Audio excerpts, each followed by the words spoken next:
ഖുർആൻ യാത്രയുടെ 19-ാം ദിവസം.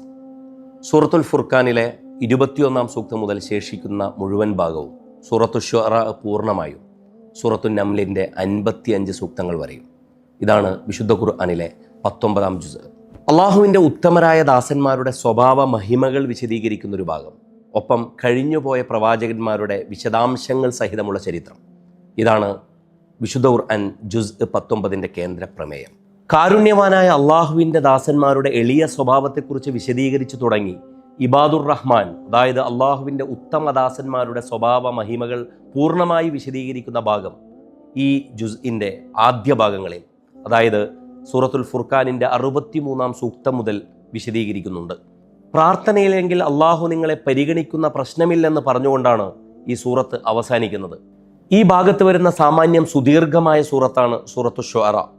കൊച്ചു കൊച്ചു ആയത്തുകളിൽ ഇതിൽ വിവരിക്കുന്നത് പ്രവാചകന്മാരുടെ വിശദമായ ചരിത്രമാണ്. പ്രവാചകൻ മൂസാ നബി അലൈഹി ഇസ്ലാമക്കും അനുയായികൾക്ക് മുന്നിൽ വൻകടൽ വെട്ടിപ്പിളർന്ന് എങ്ങനെയാണ് വഴിയൊരുക്കിയതെന്ന് വിശദമായി വിവരിക്കുന്നുണ്ട്.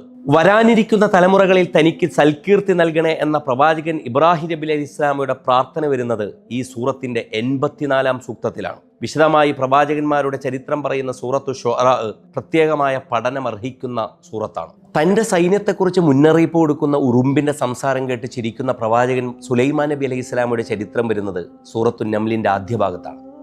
സബ രാജ്ഞിയെക്കുറിച്ചുള്ള പരാമർശം വരുന്നതും, ഒപ്പം റിപ്പോർട്ടറായി പ്രവർത്തിച്ച ഹുദുഹുദ് പക്ഷിയെക്കുറിച്ചുള്ള മനോഹരമായ വർണ്ണന വരുന്നതും ഈ ഭാഗത്ത് തന്നെയാണ്.